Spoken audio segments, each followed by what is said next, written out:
Je voudrais moi aussi dire quelques mots introductifs de remerciement à Lise Mèche qui vient d'intervenir, aux organisateurs de ce cycle pour m'avoir invité pour la deuxième année consécutive à prononcer une séance inaugurale. Donc merci à Delphine Lévy de Paris Musée, merci à notre hôte Christophe Le Ribaud. L'an dernier, je m'étais interrogé sur la notion de chef-d'œuvre. Cette année, il sera question de l'artiste et du musée. Une ou deux petites choses pour ceux qui ont la gentillesse de revenir, qui seront un petit peu en commun, mais j'ai essayé en effet de renouveler les choses.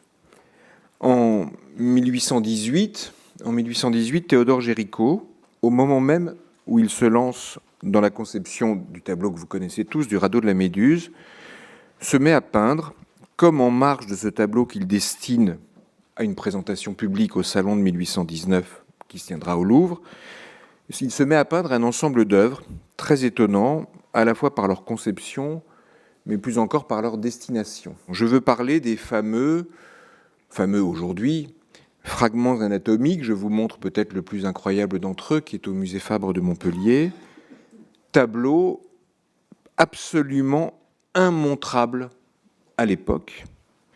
Tableau qu'il travaille pourtant en leur accordant, et on le voit particulièrement bien dans celui-là, un très haut degré de fini, un aussi haut degré de fini qu'à ses œuvres destinées à une carrière publique. Ce qu'on appelle le fini à l'époque, qui est une notion évidemment très relative, c'est la qualité de la touche et du travail de la surface qui tend à faire disparaître la trace de la main de l'artiste et donne la sensation que le tableau est achevé.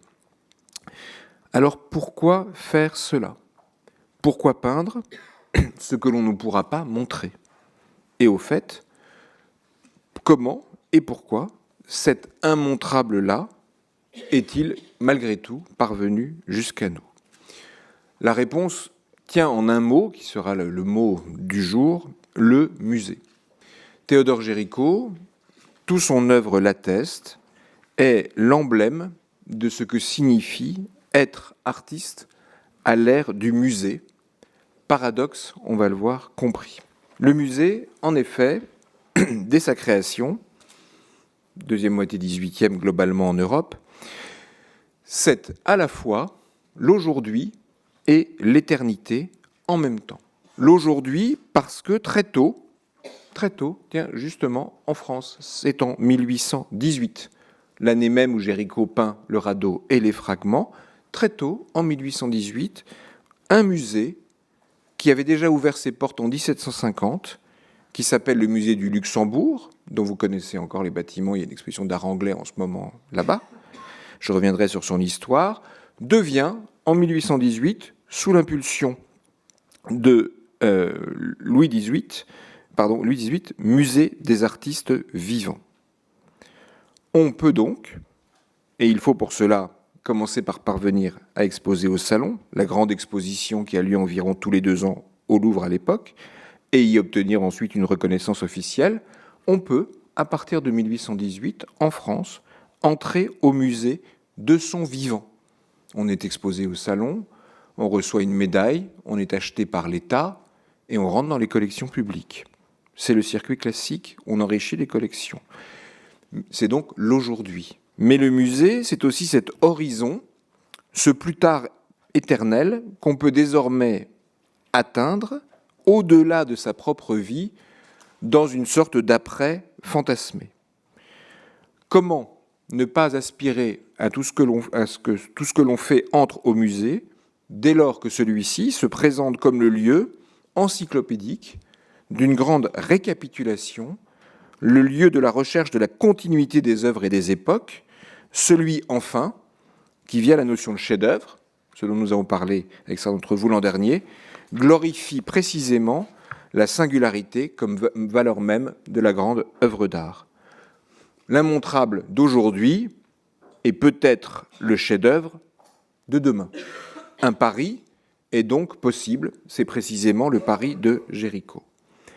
De fait, une part essentielle de l'œuvre de Géricault ne peut être pensée de la sorte comme une tentative d'infléchir les limites du montrable en faisant ce pari sur l'avenir. Je vous montre ici une esquisse qui est au Louvre, qui est une esquisse pour le radeau de la Méduse, un travail qu'il fait en amont de l'exécution de son grand tableau. Ce dessin participe de la recherche intérieure à l'exécution du tableau qui l'a amené, finalement, on a vu le tableau, à adopter comme sujet ce moment extrêmement précis. À l'époque, on parle d'instant fécond.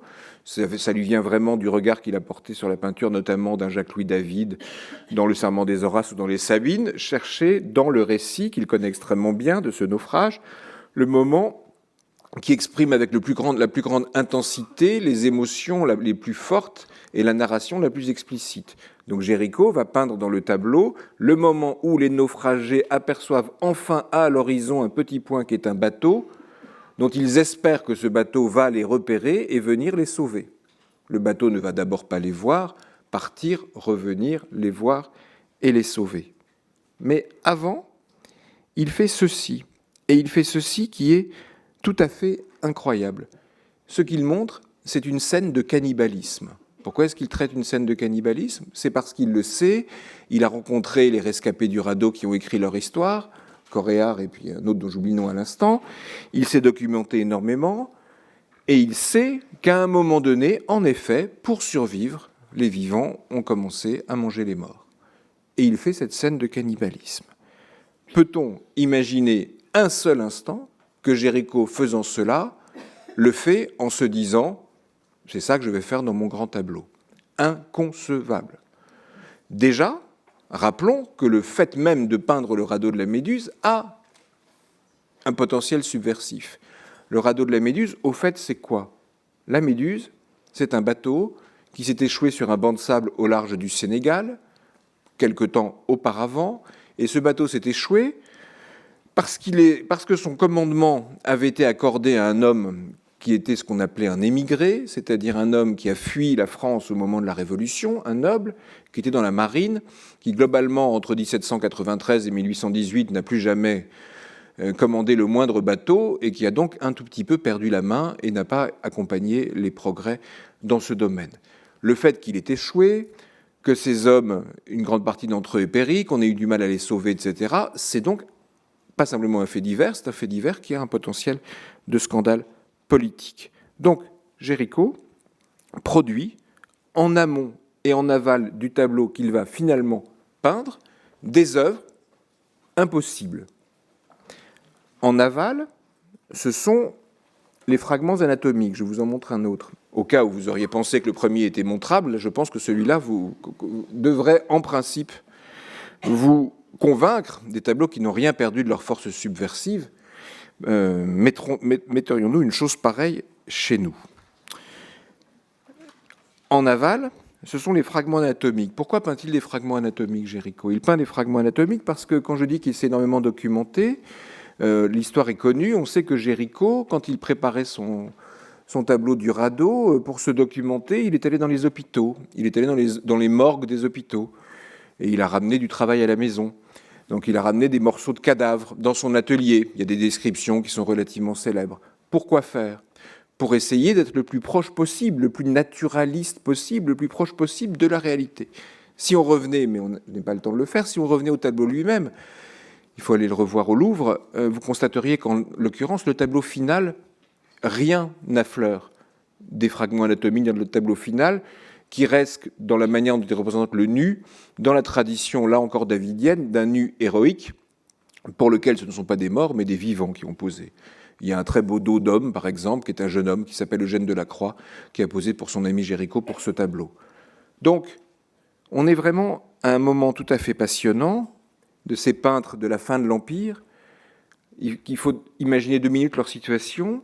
Ce sont des peintres à qui on dit la grande peinture, c'est peindre l'histoire, affronter l'histoire, représenter l'histoire.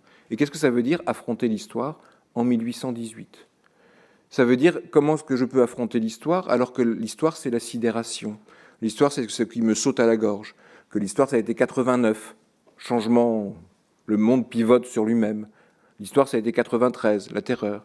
L'histoire, ça a été l'épopée napoléonienne, un empire, des conquêtes, des défaites, les Russes à Paris, des conquêtes, Waterloo, etc. Et puis il y aura 1830, etc.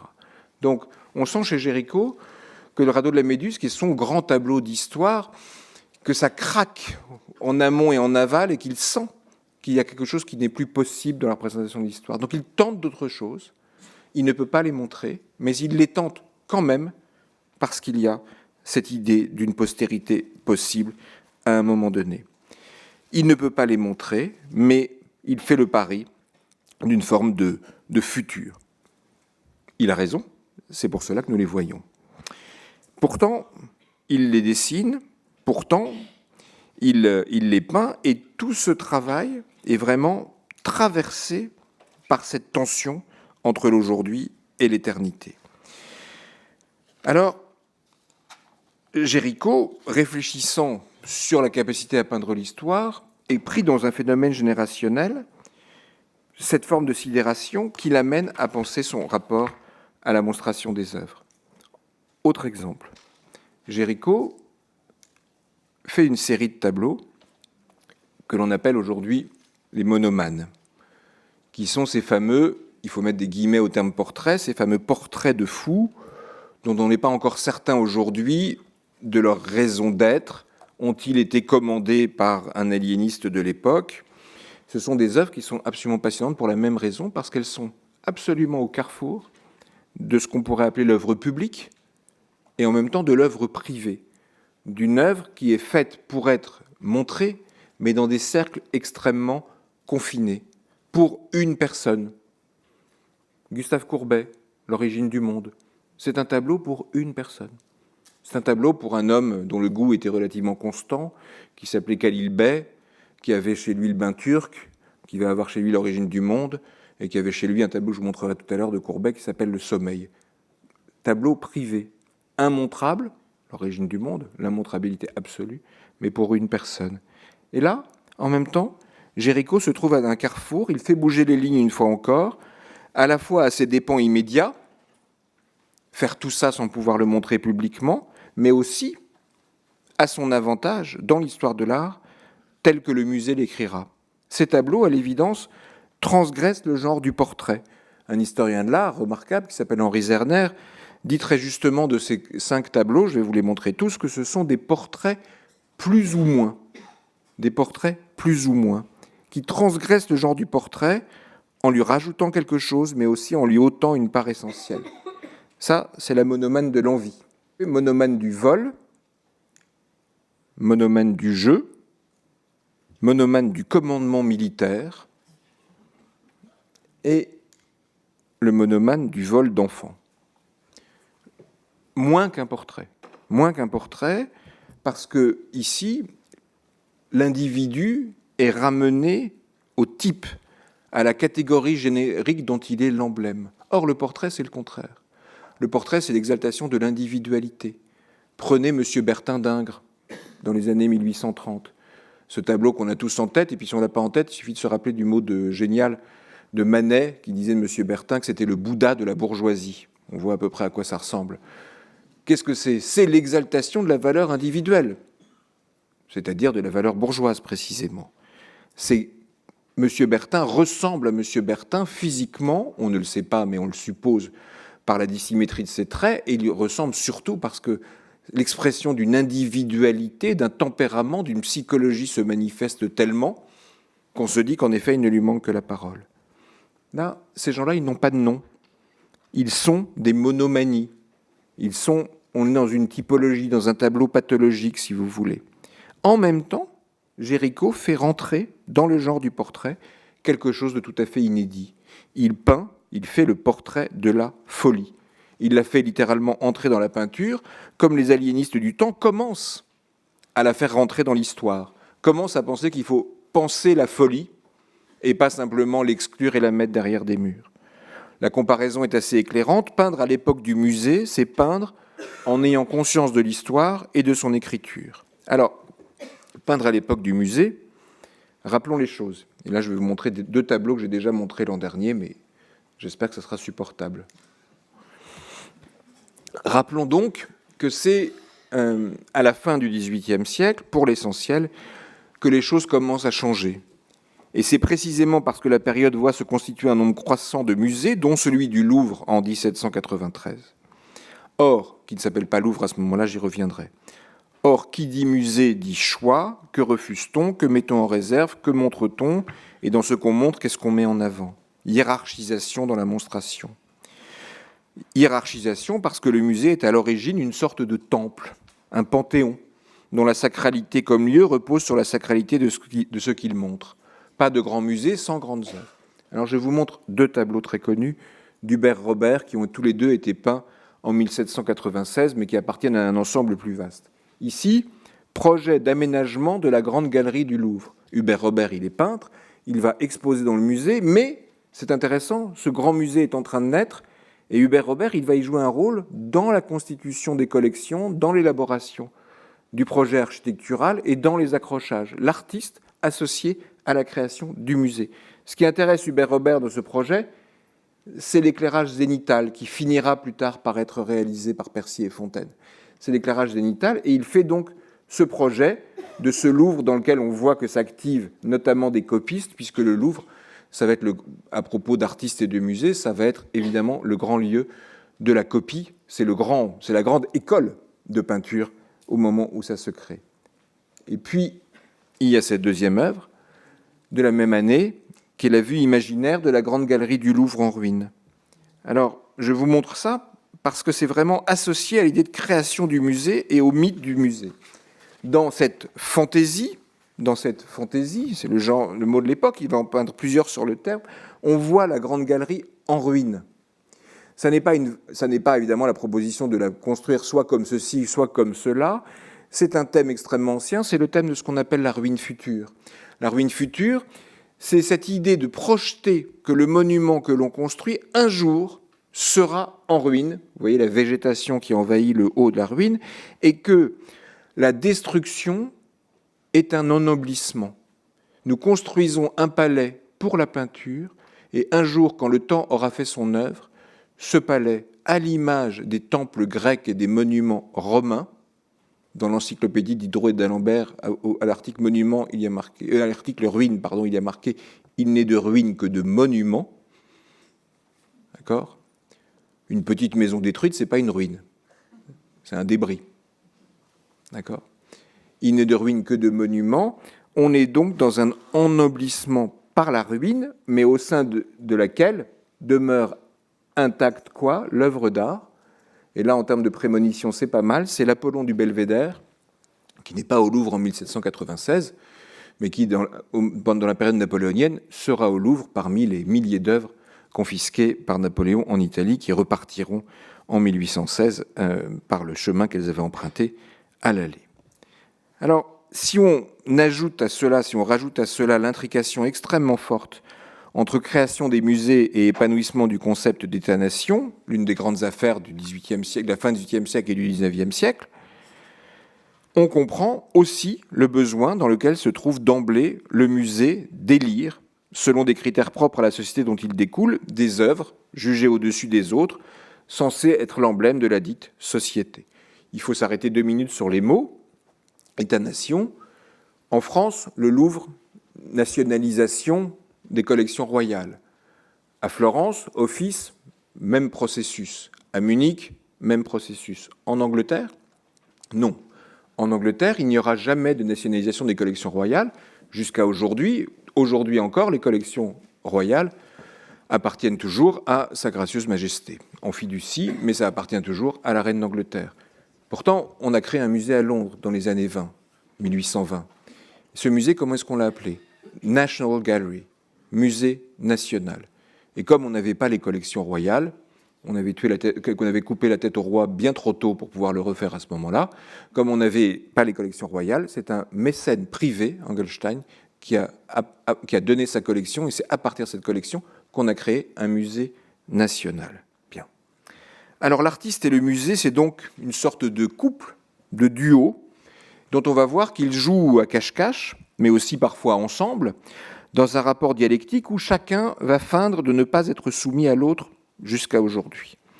La conception que nous nous faisons de l'artiste à la période contemporaine est de fait fortement remodelée, remaniée par l'apparition de ce nouveau partenaire absolument essentiel qu'est le musée. Il y a un historien de l'art suisse-allemand remarquable en activité qui s'appelle Oskar Bechmann, qui a montré comment, à la période contemporaine, en quelques révolutions, on passe d'un statut à un autre. On passe de ce qu'on appelle l'artiste de cour à un nouveau statut qu'il appelle l'artiste d'exposition. Autrement dit, on passe d'un artiste qui travaille pour un pouvoir centralisé, prescripteur d'un canon en matière d'art, à un nouvel artiste soumis au bon vouloir d'un public élargi, plus volatile, plus hétérogène, plus capricieux, qu'il doit désormais attirer à lui. Quand vous êtes artiste sous Louis XIV, vous n'allez pas chercher le public. Dès lors que vous avez trouvé la commande royale ou aristocratique, vous vivez de cette commande et vous répondez à une demande. Vous n'essayez pas de susciter la demande d'une certaine manière.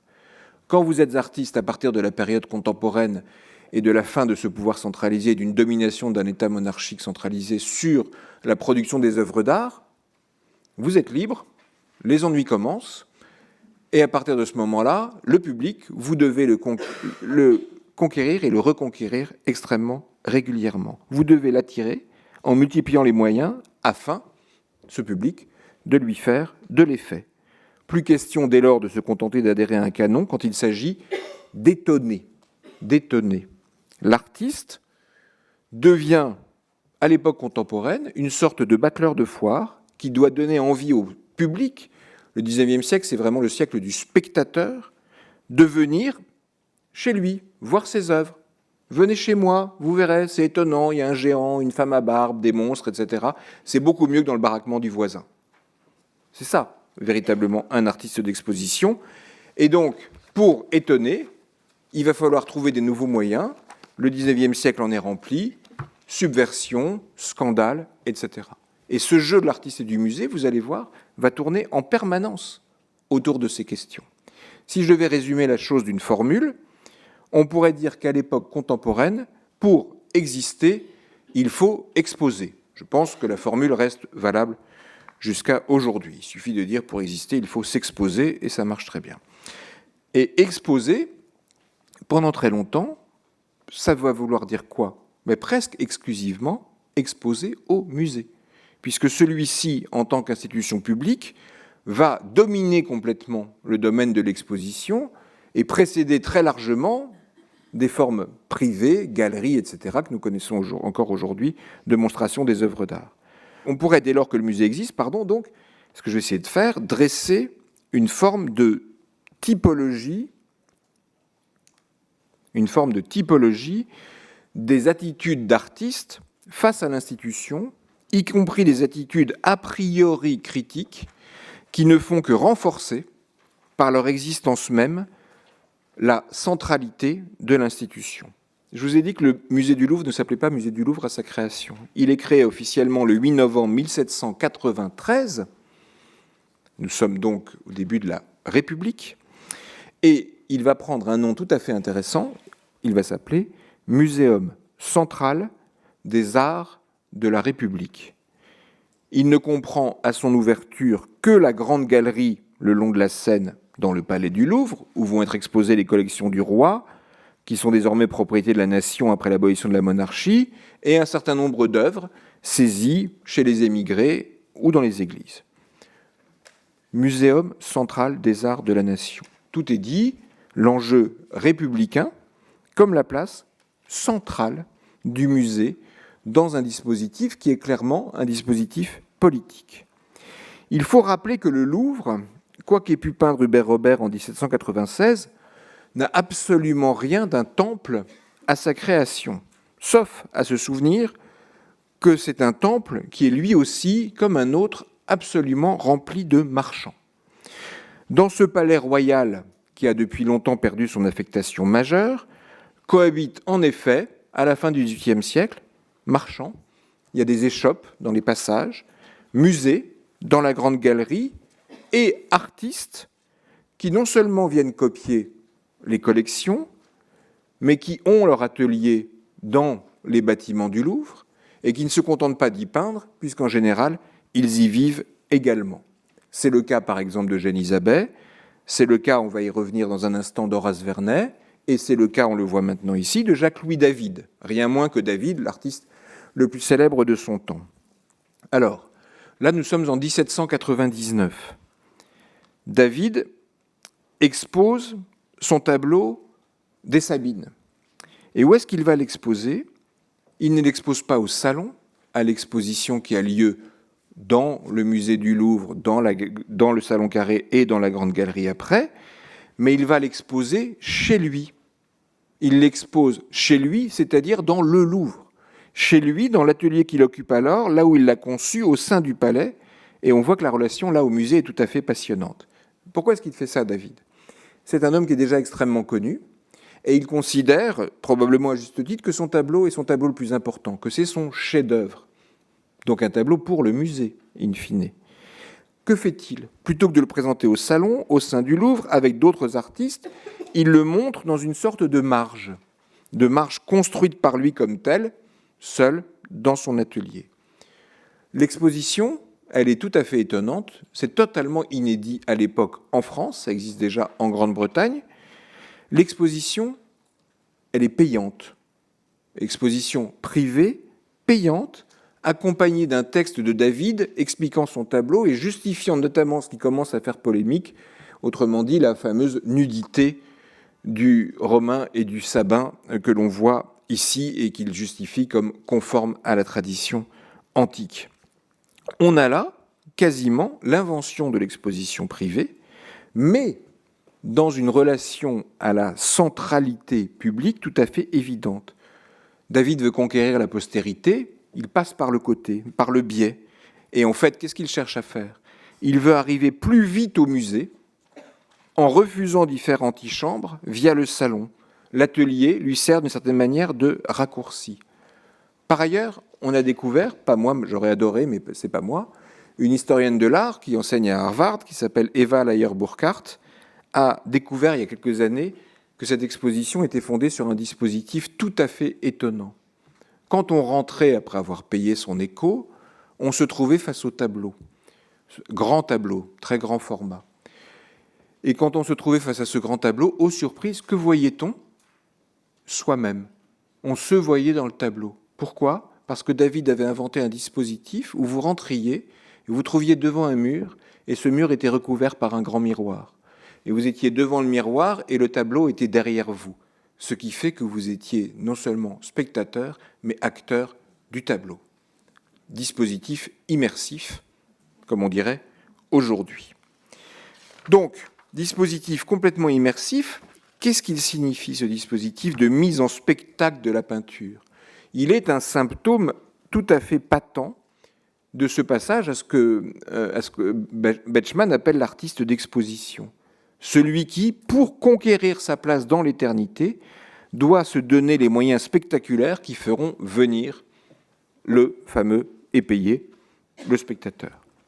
Alors en 1800, Napoléon décidera finalement de chasser du palais du Louvre tous les marchands qui occupent les passages. Il fait démolir les baraques placées le long des façades et des cours, et le 20 août 1801, ce sont les artistes qui logent encore au Vieux Louvre, David, Vernet, Isabey et d'autres, etc., qui sont expulsés. En décembre 1801, on constate qu'il y a encore des locataires d'appartements dans le Louvre. Ces locataires vont être expulsés à leur tour. En 1806, au cours d'une visite, Napoléon n'est pas au Louvre, Napoléon il n'est pas très loin, il est aux Tuileries, dans le palais des Tuileries. Il n'est évidemment pas question pour Napoléon ni de s'installer à Versailles, qui est d'ailleurs en déshérence à cette époque-là, ni de s'installer au Louvre, il s'installe au palais des Tuileries, palais qui a disparu puisqu'il a brûlé en 1870, juste à côté. Il constate que les appartements sont encore occupés en 1806, il fait expulser tout le monde en avril 1806, le Louvre est officiellement vide de ses occupants, en l'occurrence il y aura encore des gens jusqu'en 1848, mais le musée officiellement l'a emporté sur les artistes vivants en les expulsant pour mieux, in fine, les récupérer, pas eux, leurs œuvres. Alors, on est tenté, c'est un tableau d'Horace Vernet qui s'appelle L'atelier du peintre, autrement dit son atelier. On est tenté de voir un écho de cela dans ce choix que fera Horace Vernet, quelques années plus tard, de rejouer, dans un contexte politique bien spécifique, la stratégie de David. En effet, en 1822, Vernet organise dans son atelier. Alors là, son atelier, il n'est plus au Louvre, il est rue des Martyrs, dans ce quartier qui va commencer à devenir un quartier d'artistes et d'ateliers autour de ce qu'on va appeler bientôt la Nouvelle Athènes. Il organise une exposition particulière dans laquelle il montre notamment ce tableau, l'atelier du peintre, c'est-à-dire un tableau qui représente l'atelier de la rue des Martyrs que l'on peut voir au sein même de ce lieu, un tableau de lui représentant le lieu même d'exposition. Le tableau, comme l'exposition tout entière, se veut alors une manifestation contestataire destinée à proclamer la liberté de l'artiste, la liberté de créer. En effet, qu'est-il arrivé à Vernet, ou qu'a fait Vernet? Il a proposé au Salon de 1822 deux tableaux.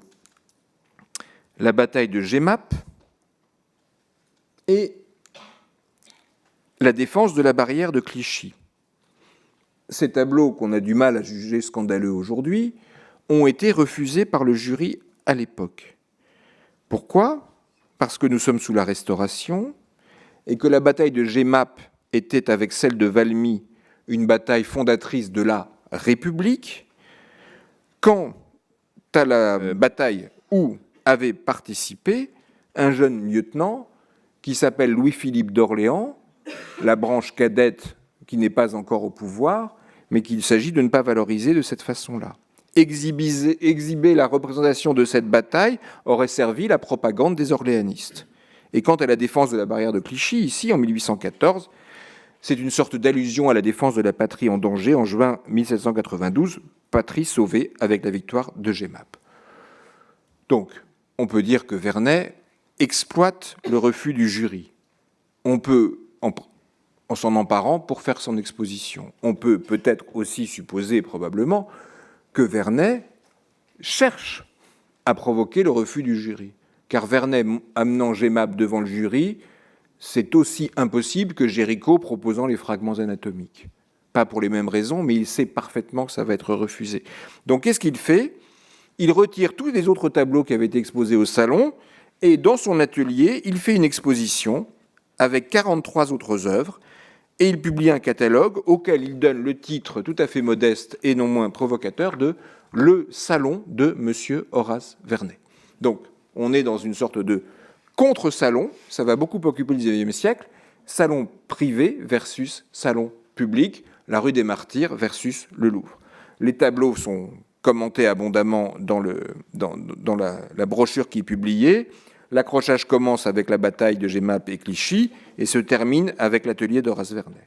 Alors, ce qui est intéressant, pour revenir 2 minutes à ce tableau tout à fait étonnant qu'est l'atelier de l'artiste, c'est qu'on a un atelier incroyablement cacophonique, un lieu de vie bruyant. Qu'est-ce qu'on y fait? On y fait de la peinture, mais pas seulement. On y amène des chevaux, on s'exerce au noble art de l'escrime, on y fait de la musique, on y discute, on y regarde, on se dissipe.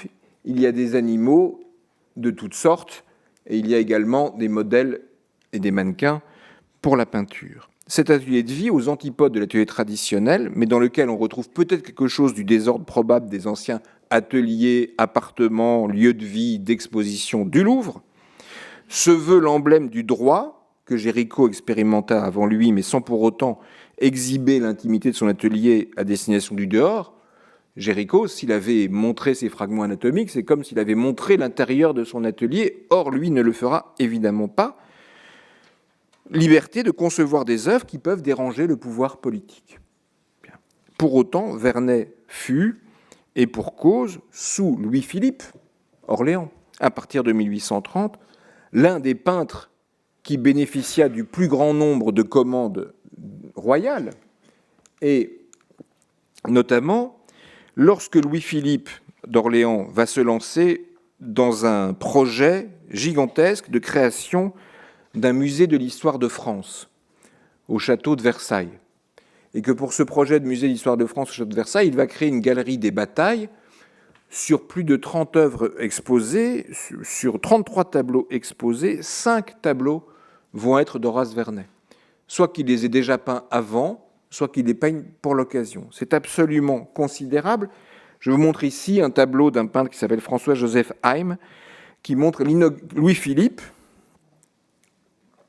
inaugurant la Galerie des Batailles en 1837.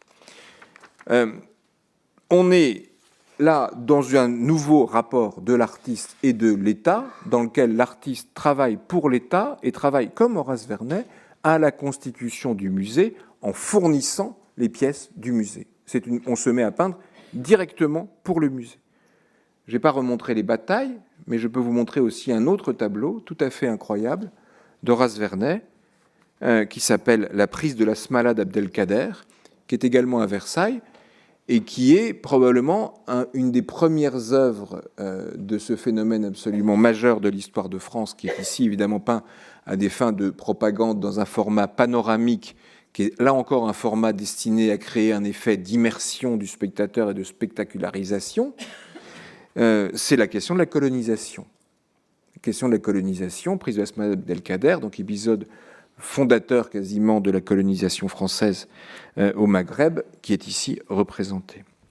Alors on le voit, sous Louis-Philippe, non seulement l'artiste rentre au musée, mais il devient l'un de ses co-concepteurs par une politique éclectique de commande qui participe d'une recherche de paix sociale. Si on regarde le programme de la Galerie des Batailles de Versailles par Louis-Philippe, on s'aperçoit que ce n'est pas du tout un homme qui cherche à imposer son goût, mais c'est plutôt un homme qui cherche à faire un choix éclectique, juste milieu, comme on disait à l'époque, éclectique, représentatif de l'époque. Il y a Horace Vernet, mais il y a aussi Eugène Delacroix, etc., etc.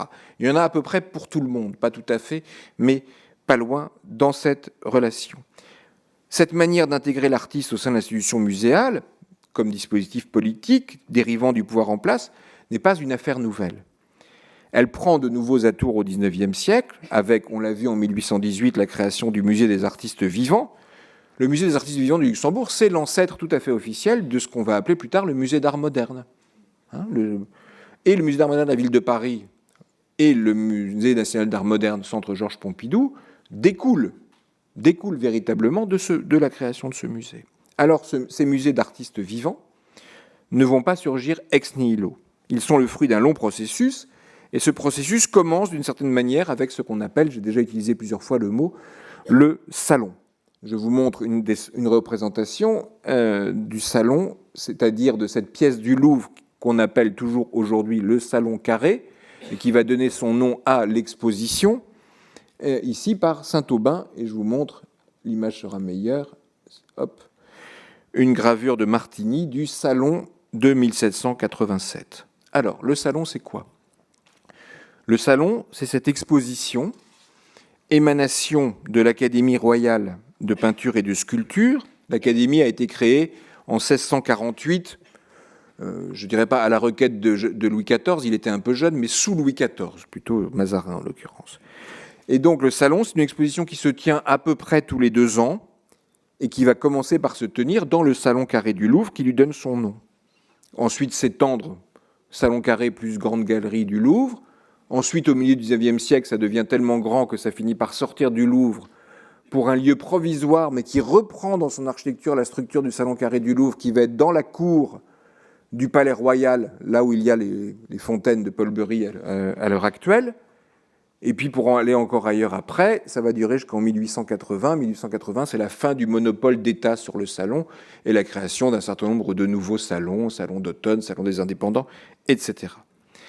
Le salon, avant d'être l'antichambre du musée, 1648, pas de musée, fut clairement l'antichambre des collections royales, qui elles-mêmes constituèrent le fond du premier musée lorsque musée il y eut au début de l'époque contemporaine, celui-ci se constituant en Europe, on l'a vu, sur cette mise à disposition du public des collections royales ou princières. Du salon donc qui se tenait dans le palais du Louvre aux collections du musée du Louvre, il y a un lien de continuité dans lequel le musée du Luxembourg va intervenir à partir de 1818 comme une articulation essentielle entre les collections d'art ancien et ce qu'on appelle alors les artistes vivants, ce qu'on appelle aujourd'hui l'art contemporain. Le musée du Luxembourg, avant d'être en 1818 dédié à cela, fut, à partir de 1750, une sorte de préfiguration du futur Louvre. C'est là, en effet, qu'à l'instigation, et ça c'est tout à fait étonnant, l'homme qui a été à l'instigation de cela, il s'appelle Lafont de Saint-Yenne. Lafont de Saint-Yenne. Lafont de Saint-Yenne, c'est le premier critique d'art en France, avant Denis Diderot. C'est le premier homme à écrire des textes de commentaires d'exposition publique, et c'est un observateur aigu du salon, justement, et c'est lui qui va, en 1750, pousser à ce qu'au Luxembourg, on crée un musée français dédié à ce qu'on appelle les tableaux du roi. Autrement dit, que l'on puisse avoir un lieu où montrer au public les collections royales entreposées à Versailles. Sauf que le Louvre est créé en 93, installation progressive des collections d'art ancien au Louvre, transfert, et puis que le Louvre, qui va être plein comme un œuf sous la période napoléonienne, va être brusquement, fortement vidé au moment des restitutions. Il va donc falloir y rapatrier encore des œuvres, ce qui fait qu'en 1818, le musée du Luxembourg commence à être une coquille à moitié vide ou aux trois quarts vide. D'où la décision d'en faire un musée des artistes vivants. Et quand ça commence, on y montre David, Gros, Girodet, Ingres, Delacroix. On met en place un système qui est tout à fait intéressant, qui prévoit que 10 ans après la mort de l'artiste, qui a été exposé au Luxembourg, les œuvres dont, je cite, l'opinion universelle a consolidé la gloire, soient transférées au Louvre. Celles dont on finit par considérer l'opinion publique, d'accord, l'opinion universelle considère que ce sont des chefs-d'œuvre, ils vont au Louvre. Les autres étant transférés à d'autres institutions ou administrations. C'est ainsi que beaucoup de tableaux vont se retrouver dans des musées de province, dans des administrations, dans des mairies, dans des tribunaux administratifs, etc. Donc, dans un premier temps, les collections du musée du Luxembourg sont presque exclusivement constituées par des achats au salon. Là, c'est Louis-Philippe, encore une fois, et Marie-Amélie visitant le musée du Luxembourg en 1838, un an après l'inauguration de la Galerie des Ballets en 1837. Vous voyez que Louis-Philippe courait les vernissages manifestement. Donc, dans un premier temps, achat du salon. Et en fait, le musée du Luxembourg va refléter un goût officiel de l'époque pour le meilleur comme pour le pire, très rapidement. Par exemple, pour citer deux artistes pas tout à fait mineurs du XIXe siècle, Millet et, nous sommes au Petit Palais, Courbet, notamment, aucun des deux n'y exposa jamais de son vivant. Donc aucun des deux n'y exposa jamais, en l'occurrence. Le musée des artistes vivants devient en réalité l'expression d'un goût d'État, ou du moins d'un rapport de force. On y entre ou on n'y entre pas, comme au salon, où on est accepté ou refusé.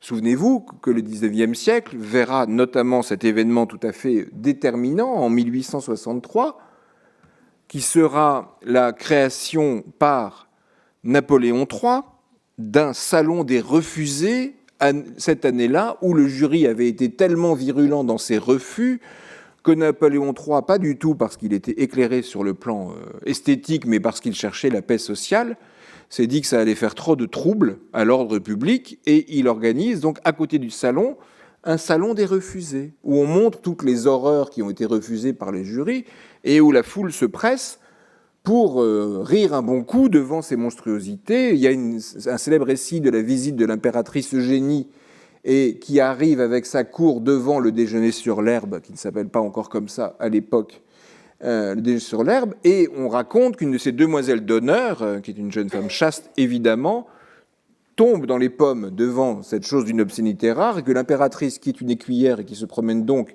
avec son fouet, esquisse un geste pour attenter à l'intégrité de cette pauvre Victorine Meurant qui n'en peut rien. Donc, le musée va en réalité exacerber les rapports de l'artiste à l'État, mais il faut préciser évidemment que dans ce domaine, la mauvaise foi est vraiment redistribuée à part égale. Je vous montre une autre vue du salon d'une salle du musée du Luxembourg entre 1883 et 85. On reconnaît l'architecture avec cet éclairage-là, ce type d'accrochage. On voit bien par cette vue, y compris dans le dispositif architectural général, comme une sorte de petite grande galerie, que le musée des artistes vivants devient une sorte de Louvre pour les artistes vivants en attendant mieux. Rappelons-nous, à propos de mauvaise foi, rappelons-nous également que Courbet, j'ai montré cette photo, je crois, l'an dernier, l'un des artistes les mieux représentés dans les murs du Petit Palais, que Courbet, 2 fois de suite, a fait cette chose tout à fait extraordinaire. En 1855 et en 1867, qu'a fait Courbet? Il a construit en face de l'exposition la plus importante de l'époque, qui était l'exposition universelle, un pavillon pour y organiser sa contre-exposition. 1855, 1867. Ça, c'est la photo du pavillon de 67. Vous voyez qu'il y a marqué Exposition Courbet. On n'a pas de photo de celui de 55 qui s'appelait Pavillon du réalisme, exposition payante accompagnée d'un texte manifeste du réalisme, etc. Le réalisme. Et il va jouer à plusieurs reprises sur ce phénomène de scandale lié à l'institution et également aux mœurs de l'époque. Je vous rappelle donc que se passe-t-il? Courbet, quelques œuvres de lui sont admises au Salon en 1855. Pas toutes, pas l'atelier. Il fait comme Horace Vernet. Ah, puisque c'est comme ça, tant pis. Je vais faire ma propre exposition, dans laquelle il montre un tableau dans lequel il y a son atelier, décidément dans l'individualité de l'artiste. Mais Courbet va jouer des expositions, mais il va aussi jouer du scandale pictural. Ce tableau, il est au-dessus de notre tête, c'est un des plus beaux Courbet du musée, il s'appelle Le Sommeil. Ce tableau, comment fonctionne-t-il? Il fonctionne comme une provocation politique et comme une surenchère dans le scandale esthétique. Ce tableau, qui s'appelle Le Sommeil, mais dont on voit bien que c'est une scène donc d'amour et d'après l'amour entre deux femmes, qui, scène d'après l'amour, vous notez ce détail magnifique qui est ce collier de perles cassé dont on retrouve un fragment ici à côté de ce peigne, et donc c'est vraiment un sommeil d'après, d'accord, c'est vrai, c'est après la bataille si vous voulez. Et ce tableau donc dont Courbet prétendait ceci, s'adressant à la population, aux spectateurs: vous avez aimé l'Empire, voici les femmes qu'il nous a données. Napoléon III aurait été responsable d'une sorte de mode de saphisme généralisé. Ça reste à prouver. Mais Courbet, surtout, ne veut pas rester en reste, parce que quelque temps auparavant, son camarade Édouard Manet a fait un scandale colossal avec son Olympia, et que Courbet a compris qu'il ne faut pas être en reste. Son sommeil est une réponse. On retrouve un certain nombre d'éléments, les fleurs, la blancheur, etc., la composition, au tableau de Manet. Courbet, dans le fond, donc, reprend la stratégie d'Horace Vernet, consistant soit à utiliser le refus qui lui est fait, soit à susciter celui-ci par des tableaux inacceptables, mais quand même soumis au jury, afin de faire parler de lui de manière spectaculaire. Au-delà du scandale, au-delà de ce qu'on devrait appeler d'ailleurs aujourd'hui un formidable coup de communication, on voit qu'il y a... C'est quoi l'enjeu? C'est qu'entre l'artiste et le musée, il y a une concurrence dans l'écriture de l'histoire de l'art. Qui écrit l'histoire de l'art? De quelle manière et avec quels intérêts sont-ils forcément convergents? Alors, je parle d'exposition alors que je suis supposé parler de musée. Mais je voudrais rappeler qu'en 1855, donc, a lieu à Paris une exposition universelle. Qui a quel dispositif? C'est la première exposition universelle à Paris, c'est la deuxième dans le monde. La première, c'est Londres, 1851, exposition universelle des produits de l'industrie. Deuxième, Paris, 55, section industrie, et pour la première fois, on rajoute une section beaux-arts, rivalité, hein, on est plus fort que les Anglais, d'accord? Rivalité. Et dans la section beaux-arts, on a un double dispositif. On a l'aujourd'hui et on a l'éternité. L'aujourd'hui, c'est qu'il y a le salon. Il y a une exposition des œuvres des artistes de l'époque. C'est là que Courbet est un peu accepté, un peu refusé. Mais on a aussi, au même moment, dans des salles autres, on a le musée. On a la panthéonisation, puisque des espaces spécifiques sont réservés à 4 artistes: Ingres, le seul à avoir une salle pour lui tout seul, Delacroix. Là, je vous montre une photo de l'espace de la Croix. D'ailleurs, c'est intéressant, puisqu'on n'est pas au Louvre, mais ça s'appelle quand même Salon Carré. On voit que le modèle se propage. Ingres, Delacroix, Horace Vernet et quelqu'un qu'on a un peu oublié aujourd'hui, très célèbre à l'époque, qui s'appelle Alexandre Descamps. Les autres artistes figurent donc ailleurs, mais dans la partie classique du salon. Donc vous voyez, exposition, musée. D'un côté, l'actualité de la peinture, de l'autre, son éternité. 4 artistes à destination du monde, exposition universelle. Voici les grands génies qui incarnent l'art français. Donc, ce que fait Courbet quand il construit son pavillon, il faut imaginer la chose. L'exposition universelle, c'est dans des bâtiments qui ont été détruits depuis, qui étaient en bas de l'avenue Montaigne, au bord de la Seine. Courbet, il traverse la Seine, et juste de l'autre côté du pont de l'Alma, il construit un pavillon. Absolument extraordinaire. Il construit un pavillon. En fait, avec quoi est-ce qu'il dialogue ? Courbet, quand il fait son pavillon du réalisme, il ne cherche pas à intégrer le salon. Il cherche à rivaliser avec les 4 autres. Il cherche à devenir le 5e, à rivaliser avec les 4 artistes en voie de muséification. D'autres méthodes existent pour tenter de s'ouvrir la porte de la postérité. L'une d'entre elles, ça s'appelle le legs.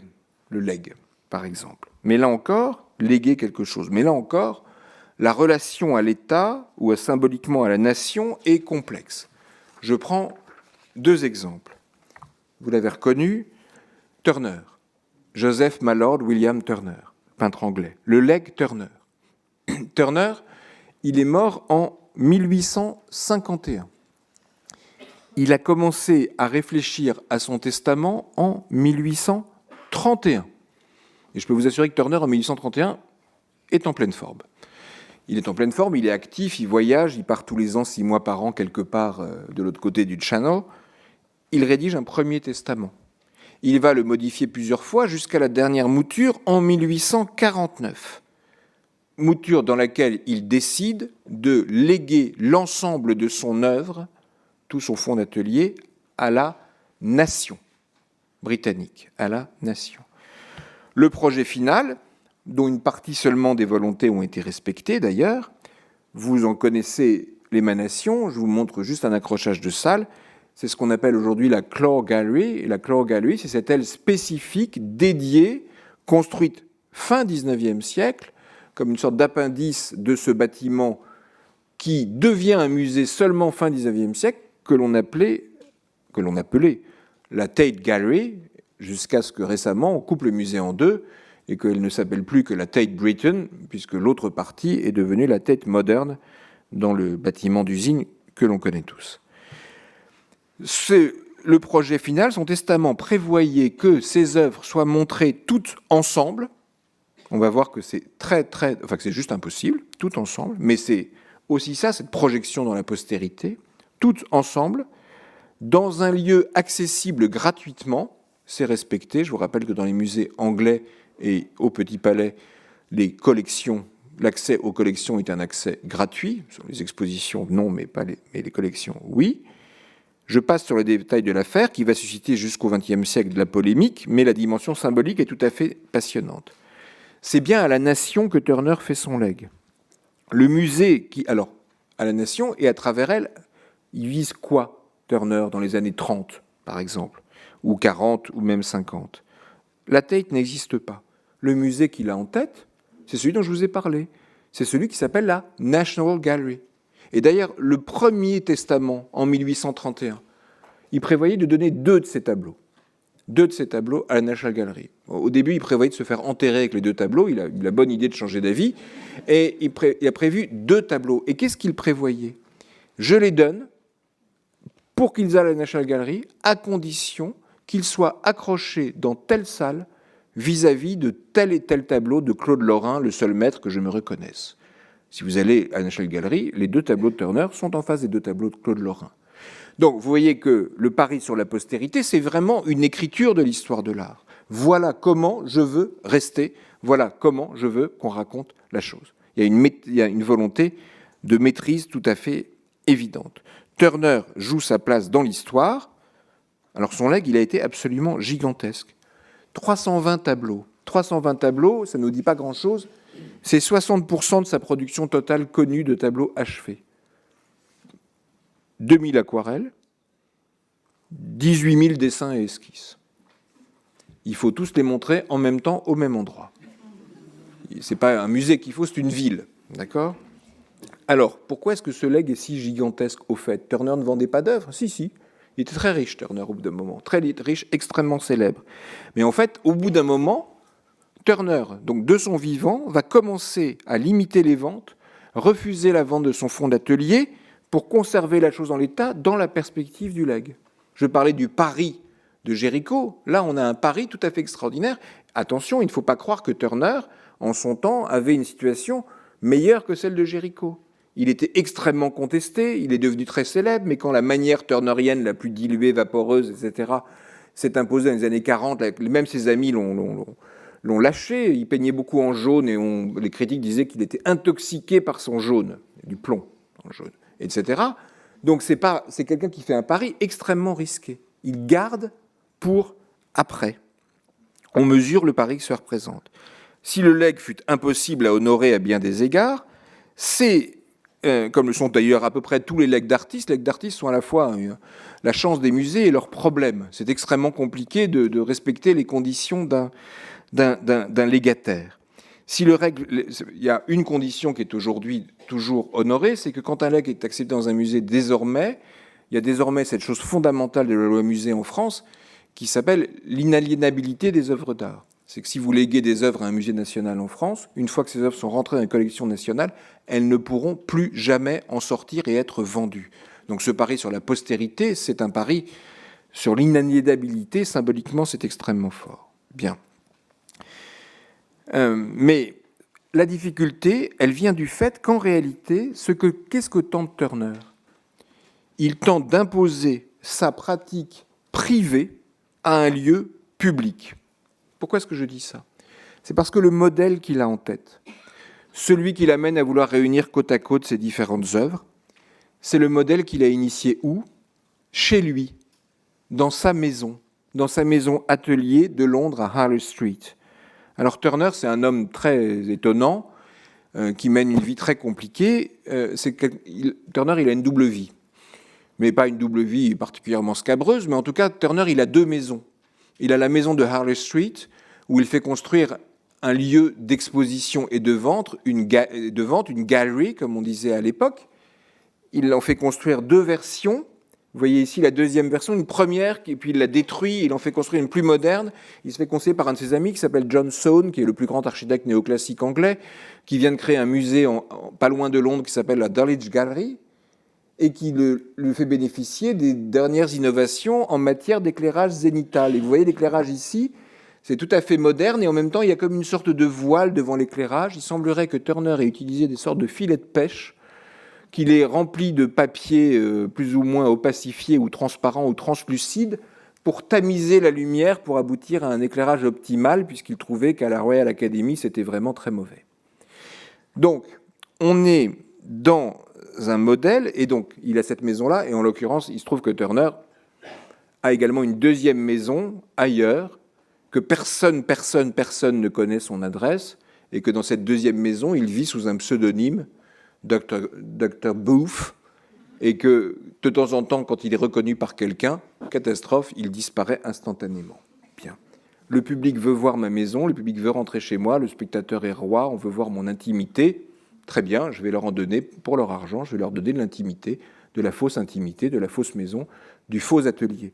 Turner peint aussi dans cette maison, mais il a imaginé un dispositif tout à fait magnifique. Là, on est dans la galerie d'exposition, et où il est là avec des clients à qui il montre des tableaux, et regardez son accrochage. Et juste à côté, il y a une pièce que personne ne voit, c'est le vrai atelier. Et qu'est-ce qu'il a fait, Turner? Il a installé dans le mur entre l'atelier et la galerie un Judas. Et quand les clients viennent, il les laisse regarder ces tableaux, et lui, il se met dans l'atelier, et dans l'atelier, il regarde les spectateurs en train de regarder son œuvre. Je vous laisse méditer ce que c'est qu'un artiste. Donc, Turner ne cesse de jouer au chat et à la souris avec l'institution muséale, puisque ce lieu lui permet soit de montrer délibérément des œuvres qu'il ne va pas exposer à la Royal Academy. La Royal Academy, qui est, pour le dire beaucoup trop vite, une sorte d'équivalent anglais de l'Académie royale française, organise tous les ans une exposition, la grande exposition annuelle. Soit Turner n'y expose pas, il expose là, soit il expose des œuvres, il les expose chez lui, surtout les œuvres qui n'ont pas plu à la Royal Academy, qui ont fait scandale. Bref, on est dans un lieu de contre-pouvoir privé, alors que l'Académie, c'est aussi l'antichambre du musée. Donc, Ce que Turner lègue, non pas au musée, mais à la nation britannique, ce n'est pas la vision que le musée développe alors de son œuvre, mais c'est bien sa vision. C'est Turner selon Turner. D'où cette histoire d'accrochage. Un autre cas français va montrer les limites tout à fait évidentes de ce schéma qui est celui du legs. Ce legs-là, ça n'est pas un legs Manet, c'est le legs Caillebotte, Gustave Caillebotte, le peintre Caillebotte. C'est un legs d'artiste qui ne porte pas sur son œuvre, mais qui porte sur sa collection. Caillebotte, peintre, était aussi, et peut-être d'abord, un très grand collectionneur de ses amis et contemporains. Donc que va faire Caillebotte? Il va rédiger un testament. Je donne à l'État les tableaux que je possède, seulement comme je veux que ce don soit... Il a la plus grande collection d'œuvres impressionnistes du monde de l'époque. Seulement comme je veux que ce don soit accepté et le soit de telle façon que ces tableaux n'aillent ni dans un grenier, ni dans un musée de province. C'est la France, hein, Paris. Mais bien au Luxembourg et plus tard au Louvre. Il est nécessaire qu'il s'écoule un certain temps avant l'exécution de cette clause jusqu'à ce que le public, je ne dis pas comprenne, mais admette cette peinture. Ce temps peut être de 20 ans ou plus. Caillebotte, si j'ose dire, ne va pas être déçu, enfin il ne le saura jamais, Dieu merci, la chose va être extraordinairement compliquée. Caillebotte meurt, le legs est révélé, il veut donner 70 tableaux à peu près, Millet, Manet, Degas, Renoir, Monet, Pissarro, Sisley, Cézanne, comme s'il en pleuvait. Campagne de presse, scandale, refus, pétition, orchestrée notamment par des peintres, Meissonnier, Bougreau, Jérôme. Jérôme parle de souillure et de flétrissure de l'identité française. Les termes, vous voyez, sont toujours constants. On crie au scandale. Tous ces peintres, Meissonnier, Bougreau, Jérôme, c'est qui? Ce sont les peintres les mieux représentés à ce moment-là au musée du Luxembourg et qui n'ont pas du tout envie de se trouver dans cette compagnie-là. Qu'est-ce qu'on dit? Le musée est trop petit. C'est vrai. C'est vrai. On finira d'ailleurs par construire une aile. Et puis, il faut aussi être juste. Il ne faut pas favoriser certains artistes contre d'autres. Donc, pas plus de 3 tableaux par artiste. Si Cézanne, c'est vraiment pas possible. Si Manet, c'est vraiment pas possible. Donc, on refuse d'abord la moitié du legs avant de se dire qu'on est peut-être en train de faire une bêtise et d'en récupérer une partie. À la fin, 37 œuvres rentreront dans les collections nationales. 37, pas 70. Les autres resteront dans la famille Caillebotte, qui fera 2 autres tentatives de les donner, infructueuses, au XXe siècle. Dans ces œuvres, je vous en montre juste 2 qui ont été acceptées. Donc, je vous montre le balcon de Manet et un tableau tout aussi insignifiant qui s'appelle Le Moulin de la Galette, qui est un tableau de Renoir. Alors, c'est le legs Caillebotte, ce qui va donner le premier musée de l'impressionnisme, qui va donner ensuite qui va se déplacer plus tard au musée du jeu de paume, le musée où on allait les voir quand j'étais enfant, et c'est le fond, le cœur du fond du musée d'Orsay. D'accord ? Tous les tableaux de Caillebotte, 99% des tableaux de Caillebotte sont à Orsay. Tiens, pas au Louvre, au fait. D'accord ? Ils n'ont jamais fait ce chemin-là. Bien. Comme on le voit, rien n'est simple donc dans ces matières. Une autre solution consiste donc, si on est prudent, et qu'on a été enseigné par ce qui s'est passé, eh bien la solution c'est de créer son propre musée de son vivant. C'est ce que fit notamment Gustave Moreau, sur un modèle proche de l'exemple de Turner, c'est-à-dire la conservation du fonds d'atelier conçu comme un tout cohérent. 14 000 œuvres. Moreau, qui en avait les moyens, artiste très célèbre, grand professeur, qui a vu passer chez lui plusieurs générations d'artistes, de Georges Rouault jusqu'au jeune Henri Matisse, s'évite les difficultés inhérentes au legs en donnant forme de son vivant à son musée sur un nouveau modèle, mais qui va faire florès au XIXe siècle, siècle bourgeois par excellence, siècle des maisons, à savoir l'atelier maison, galerie, musée. Atelier maison, galerie, musée. Moreau habite rue La Rochefoucauld, pas très loin de la rue des Martyrs, Nouvelle-Athènes, à Paris, dans le 9e. Que va-t-il faire ? c'est sa maison atelier. Il y vit et il y travaille. Il va remodeler lui-même les espaces intérieurs de sa maison d'atelier. Je vous montre le célébrissime escalier de la maison pour adapter de son vivant ce lieu à ses différentes fonctions. Il y vit et il y peint, mais il veut aussi y vendre, y exposer et organiser la suite. Donc, qu'est-ce qu'il va faire? Il va réduire l'espace dédié à la peinture pour augmenter l'espace dédié à la monstration. Et il va faire comme Turner, cet espace pour montrer, il va le présenter comme un atelier. J'ai eu la chance de publier il y a quelques années un livre qui s'appelle Portrait d'atelier, où on voit des photos d'artistes dans leurs ateliers fin 19e siècle. Et on découvre là qu'en fait, énormément d'artistes à l'époque ont deux ateliers. Le vrai, où on ne rentre pas, et le faux, où on rentre. Ce sont des showrooms. Ce sont des showrooms, stricto sensu des showrooms. Hans Hartung, dont on a parlé tout à l'heure, et dont il y a une magnifique exposition en ce moment au MAM, Hans Hartung, il a eu des ateliers dans plusieurs endroits. Il en a fait construire un à Paris, rue Gauguet. Le lieu est toujours là, à côté de l'atelier de Nicolas de Staël, dans le 14e arrondissement. Il y a deux ateliers. Un atelier où il travaille, où personne ne rentre, et une sorte d'atelier d'apparat pour les clients, conservateurs, collectionneurs, critiques d'art, etc. On est dans ce type de stratégie. Donc, l'espace d'exposition prend le pas sur l'espace de peinture alors qu'il est en activité.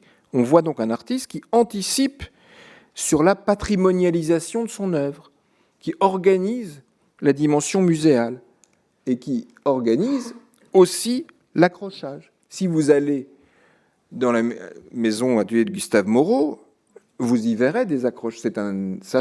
C'est l'état de l'accrochage conçu par Moreau tel qu'il est conservé. Vous verrez également des grands meubles en bois qu'on peut manipuler pour voir quelques-unes des dizaines de milliers de feuilles laissées par Gustave Moreau. C'est un atelier œuvre complètement conçu par lui, avec un accrochage dans son jus. Et puis comme il était prévoyant, quand il est mort, Moreau, le musée a ouvert et il a eu des conservateurs. Le premier conservateur, il s'appelle Georges Rouault. C'est son élève. Et puis quand Rouault passe la main, le deuxième conservateur, c'est un ami de Rouault, c'est un peintre aussi, c'est un élève également de Moreau. Il s'appelle Georges Desvallières. Il y a eu, il n'y a pas tellement longtemps, ici même, une rétrospective Desvallières. Donc vous voyez, l'atelier musée géré complètement. Prenons un exemple récent. C'est Pierre Soulages, vous l'aurez reconnu. Qu'est-ce qu'a fait Pierre Soulages ces 15 dernières années? Qui se soucie évidemment, Pierre Soulages qui va avoir 100 ans à Noël, qui se soucie évidemment de sa postérité, qui est tout à fait un peintre vers le musée, Pierre Soulages, qui peint avec le statut qu'il a, d'une certaine manière pour le musée. Qu'est-ce qu'il a fait pour que son œuvre perdure au-delà de sa vie incroyable? Il a fait deux choses. Il a travaillé avec un musée et il a créé un musée. Il a travaillé avec un musée, c'est le musée Fabre de Montpellier. Tiens, le musée où il y a les Courbets. Le musée Fabre de Montpellier, il a fait une donation d'œuvres extrêmement importante, représentative de sa carrière, qui a conduit le musée, au moment de sa rénovation, à construire une aile dédiée à Pierre Soulages. Et Pierre Soulages a accompagné tout le projet architectural, tout le projet d'éclairage et tout le projet d'accrochage. Vous voyez, ça c'est un accrochage de Pierre Soulages. Vous voyez les tableaux là, qui ont l'air de flotter, comme ça, qui sont accrochés sur des filins, ce qui fait que vous pouvez aller, ils ont l'air de flotter dans l'air, même ceux qui sont devant les murs ne sont pas collés au mur, et vous pouvez tourner derrière eux. Ça c'est un parti pris de Soulages. Et il y a une chose, je n'ai pas trouvé de bonne photo pour vous le montrer, mais l'éclairage tellement juste pour une peinture, qui est un travail intégralement sur la lumière dans ce qu'il appelle l'outre-noir. Si la lumière est si bonne, c'est parce que là où vous êtes, si j'ose dire, dans la salle, il y a un mur, et que ce mur a été conçu par lui dans un matériau qui rappelle l'albâtre, qui est un matériau translucide, qui tamise la lumière, comme le filet de pêcheur de Turner tamisait la lumière. Donc on est dans un dispositif d'artiste pour un musée. Et puis il a fait ça, ou il a fait faire ça, ou il a permis ça. Ça, c'est le musée Soulages, et c'est où? Ça, c'est à Rodez. Pourquoi Rodez? Parce que Soulages est né à Rodez. Et donc, c'est très intéressant parce que là, on n'a pas la maison de l'artiste. La maison où est né Soulages à Rodez, si elle est toujours debout, ce que j'ignore, dans la famille extrêmement modeste dans laquelle il est né, n'aurait certainement pas pu devenir l'atelier bourgeois d'un Gustave Moreau. Donc il fait construire un musée en acier corten qui ressemble terriblement à une partie des travaux de Pierre Soulages. Et dans son lieu d'origine, qu'est-ce qu'il y montre en particulier? Qu'est-ce qu'il y donne? Les œuvres sur papier, en particulier les Brunois, le début de sa vocation d'artiste, c'est-à-dire l'œuvre de l'origine sur le lieu de l'origine, dans un bâtiment qui lui-même joue énormément sur une forme d'archaïsme extrêmement primitiviste. C'est vraiment le fond qui se joue là. Vous voyez comment ça marche? Pour la petite histoire, mais qui n'est pas anecdotique en l'occurrence, pourquoi est-ce que je vous dis que Pierre Soulages va avoir 100 ans à Noël? C'est parce que vous allez tous en entendre parler, puisque comme Soulages va avoir 100 ans à Noël, il va avoir une exposition à Paris. Et vous savez où va avoir lieu cette exposition à Paris? Elle va avoir lieu au Louvre. Pierre Soulages va transformer pour un instant le Louvre en musée des artistes vivants. Et vous savez dans quel espace du Louvre il va exposer Pierre Soulages? Dans le Salon Carré. Voilà.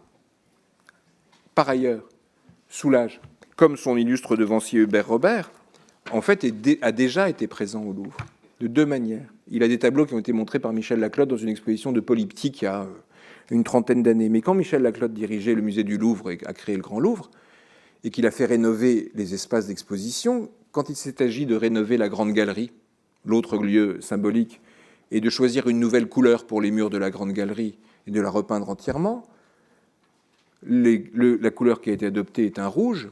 Et qui est-ce qui a créé le rouge de la Grande Galerie? C'est Pierre Soulages. Donc, allez regarder ce rouge, et vous constaterez que dans ce rouge, il y a du noir. Alors, pour conclure, si rien de tout cela n'aboutit, si vous avez tout tenté, le legs, la création du musée d'artistes, que ça n'a pas marché, que faire? Eh bien, vous avez une dernière solution. Je regrette que le directeur de ce musée ne soit pas là pour l'entendre. Vous pouvez attaquer le musée, soit de l'extérieur, soit de l'intérieur. L'attaquer manu militari.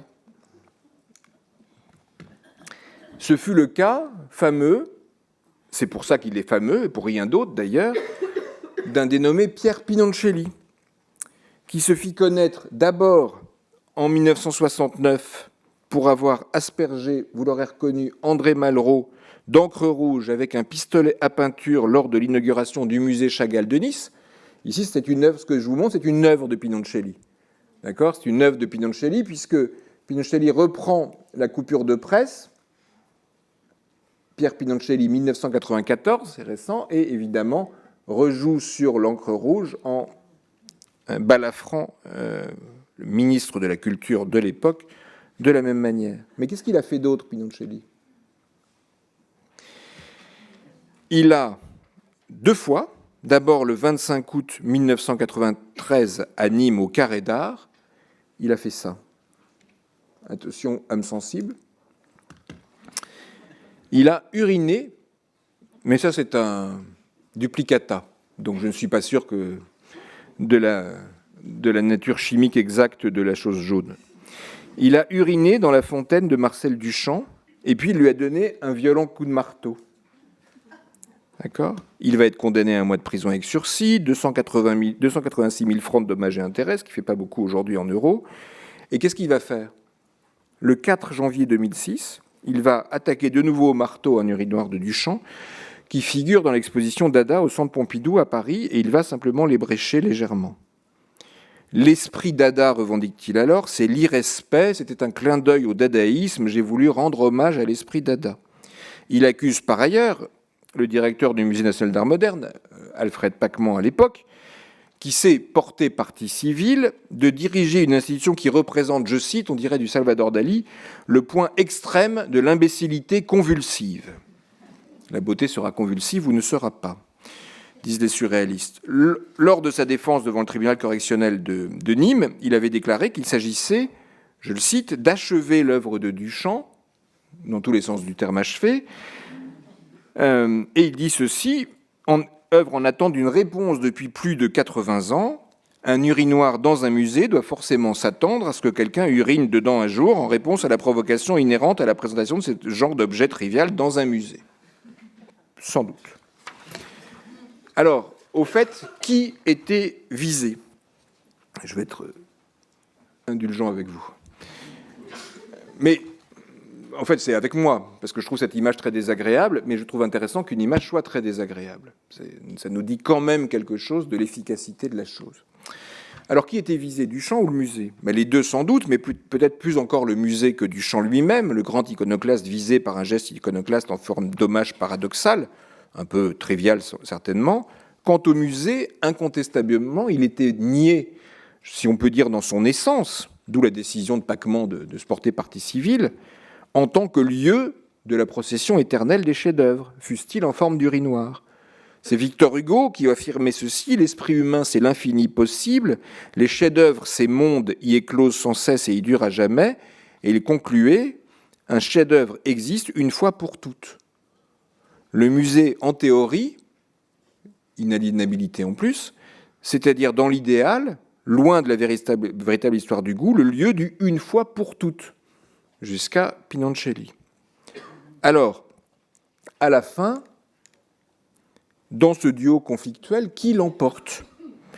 Et je crois que la réponse, de manière équilibrée, peut nous être fournie par une œuvre de Jean Tinguely qui s'appelle « Hommage à New York », qui est, ou qui fut, une sculpture animée, comme beaucoup de Tinguely, exposée par lui au MoMA en 1960, sculpture qui avait comme particularité, puisqu'elle était animée, de s'être intégralement autodétruite durant le temps du vernissage devant un public effaré. Si vous allez sur Internet, vous trouverez des films, il y a un film sur Vimeo notamment, magnifique, où on voit un flic new-yorkais qui débarque en panique dans la fumée.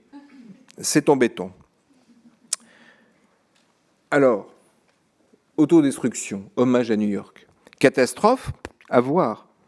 Dans le fond, qu'est-ce qui peut arriver de mieux à un musée que d'être ainsi subverti de l'intérieur par un artiste, celui-ci prouvant à la fois sa propre puissance iconoclaste, celle de Tinguely, tout en offrant au musée l'opportunité de démontrer son libéralisme. Le MoMA peut accueillir cela, et sa force, il peut survivre à cela. L'œuvre de Tinguely est détruite, mais le MoMA va bien, merci. Voir sa capacité à se reformuler en fonction de ce qu'il est voué à conserver, y compris lorsque l'éternité prend l'allure de l'Apocalypse. Dans le fond, c'est la ruine future, la prévision d'Hubert Robert qui s'accomplit ici, mais dans une version inversée. Ce n'est plus le musée qui s'est transformé en temple par sa ruine, et ça, les marchands du temple s'en sont déjà occupés, ou l'industrie culturelle, comme on veut, mais c'est bien l'œuvre d'art elle-même qui atteint ainsi une forme paradoxale d'éternité, du fait même de son autodestruction sur le lieu voué à sa conservation. Je vous remercie.